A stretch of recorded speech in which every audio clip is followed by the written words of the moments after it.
Déjà, l'idée est venue parce que je suis haïtienne et que cette route des esclaves, nous ne la connaissons pas, mais nous savons que des bateaux sont venus nous déposer.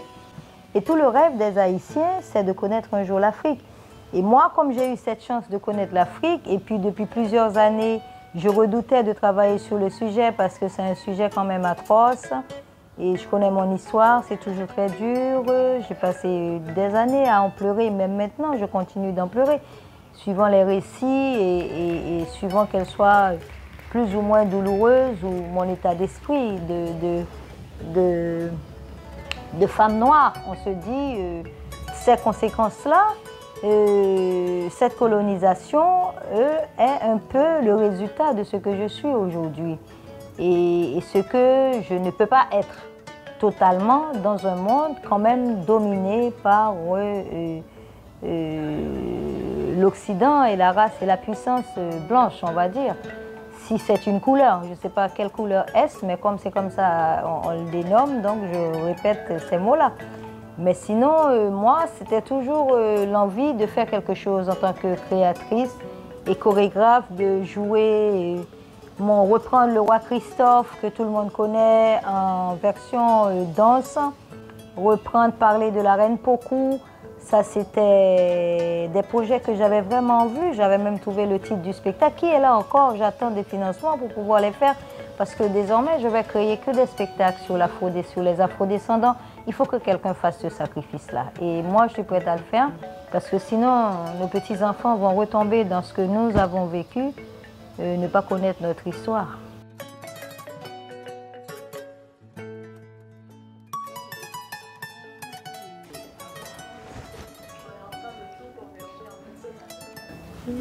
C'est bizarre, hein, mais c'est vrai que cette question, on me la pose et d'autres même me disent oui, c'est du passé, il ne faut pas. Mais quand on oublie trop vite le passé, il revient. Il revient au galop. Et moi, je n'ai pas envie que ça revienne. Et donc, je ne vois pas pourquoi est-ce que je ne me battrai pas pour connaître cette histoire et savoir que j'y suis encore peut-être. Les gens pensent que c'est le passé parce qu'ils n'étudient pas cette histoire. Ils ne la connaissent pas. Mais essaie seulement de réfléchir et de voir ce qui se passait il y a 50 ans. Est-ce qu'il y a une grande différence? Quelle réhabilitation il y a eu par rapport à nous? C'est juste, ils ont dit qu'on a aboli l'esclavage. Bon, nous, en Haïti, on s'est libérés nous-mêmes. Hein? On s'est battus avec l'aide de Jean-Jacques Dessalines, Capo à la mort, et toute cette ouverture qui avait commencé et qui s'est fait prendre par Napoléon Bonaparte et qui est mort au Fort de Joux de Paris. Donc tout le monde le sait, dans le froid et la misère et la faim. Donc ces choses-là, on n'a jamais eu de justice, on n'a jamais eu même une excuse. Donc les choses sont posées comme ça et je suis très heureuse d'avoir des sympathisants français qui adhèrent à mon combat. Et c'est pour ça que je dis que ce combat n'est pas une affaire de race, c'est une affaire de politique et c'est une affaire d'État.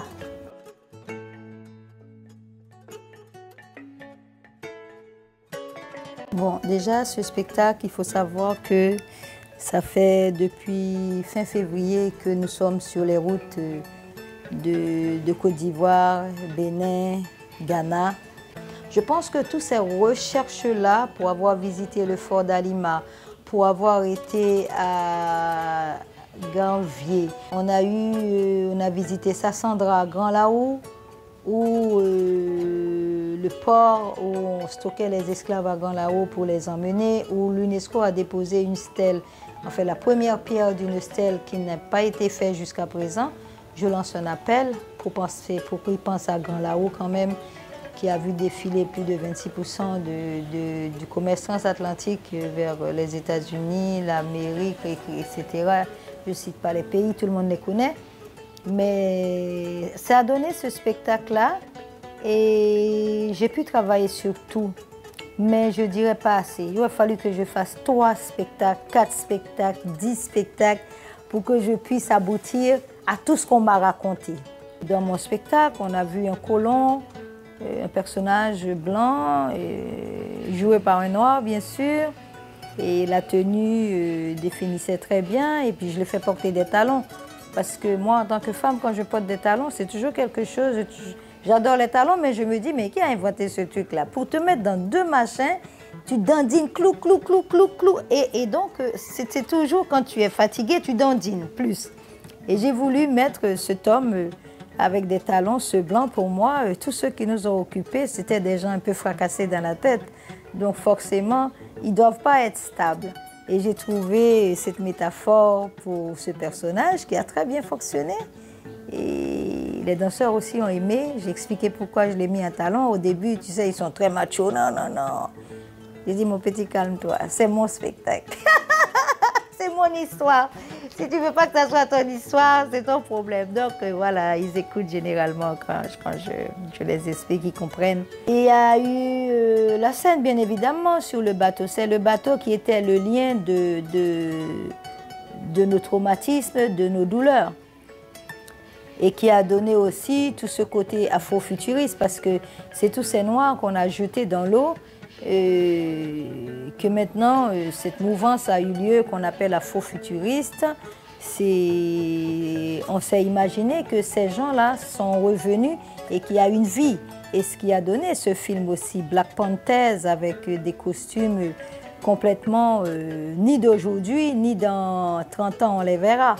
J'espère, mais quand même, et des gens qui viennent de l'eau, qui a une ville sous l'eau, ça vient de l'histoire que des artistes américains, des penseurs ont trouvé pour définir et donner une deuxième vie à nos ancêtres qui sont morts, qui sont restés sous l'eau.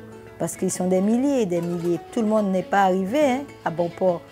Et donc j'ai voulu faire cette scène sur le bateau du départ et les chants qui se passaient, les pleurs. Donc c'est une scène assez dramatique, même pour moi-même. Et voilà, pour la fin de cette scène, tous les danseurs pleuraient. Je ne savais pas si le spectacle allait continuer ou pas. J'étais là à dire, mais pardon, pardon. Moi aussi, je pleurais. Je dis, pardon, il faut continuer pour nos ancêtres. Il ne faut pas baisser les bras. C'est le dernier jour du spectacle. Mais tout le monde pleurait, quoi. C'était incroyable. Alors que tous les jours, on a joué cette scène. Mais je crois qu'ils ont sorti tellement tout ce qu'ils avaient dans le ventre. Parce que je leur dis toujours, n'essaie pas de jouer, essaie d'être à la place de ceux qui ont vécu ça. Et je pense que ce soir-là, ça avait été le cas.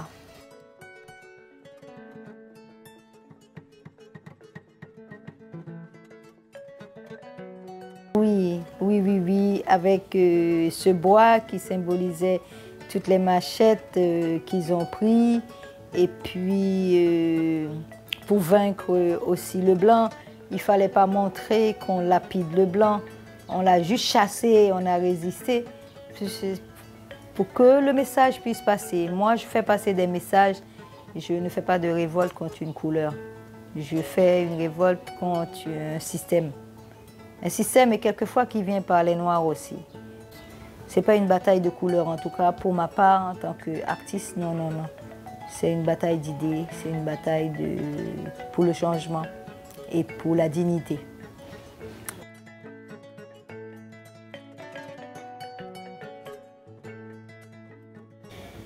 Mais ce projet est soutenu. Justement, ce qui est bizarre, c'est que ce projet est soutenu par les Occidentaux. Et justement, on a pu faire ça avec le soutien de l'Union européenne, le soutien du Goethe-Institut de Berlin, le soutien de l'UNESCO de Paris, l'UNESCO de Côte d'Ivoire. On a eu le soutien du Fonds pour l'abolition de l'esclavage.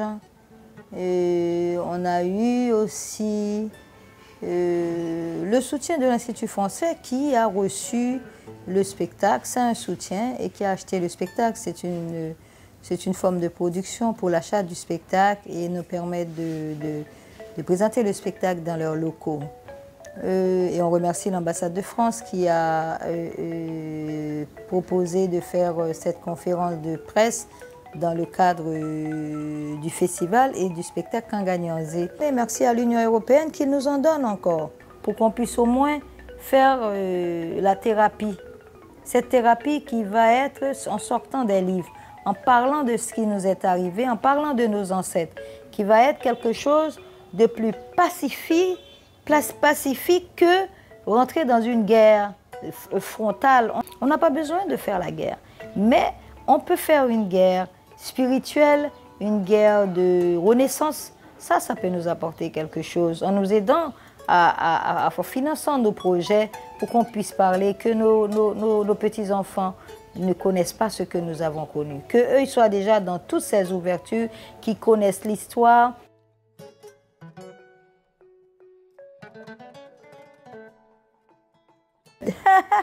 Alors, les pieds dans la mare, c'est déjà le nom, c'est une métaphore parce que c'est des gens que j'ai fait leur casting ou que j'ai récupéré dans les petites mares d'Abobo, mais qui sont tellement talentueux et j'ai eu un coup de foudre pour ce secteur-là, travailler avec eux.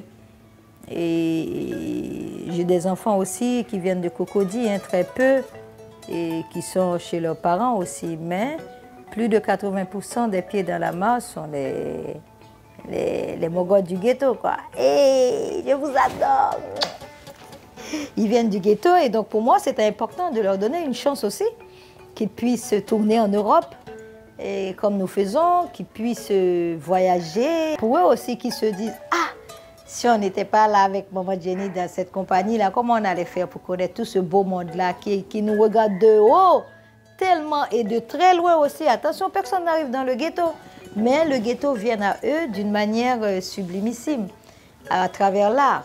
Et c'est ça ma grande victoire. Donc les pieds dans la mare, c'est tout ça. C'est une école de formation et en même temps une formation dont moi seule pratique la technique. Je n'ai pas le temps de faire 1, 2, 3, 4. On n'apprend pas 1, 2, 3, 4 chez moi. Tu as un corps, tu fais du sport, je te brise bien. Tu fais 1 heure de jogging tous les matins. Ensuite, tu viens, 1 heure d'échauffement, musculation. Et je commence à composer les ballets.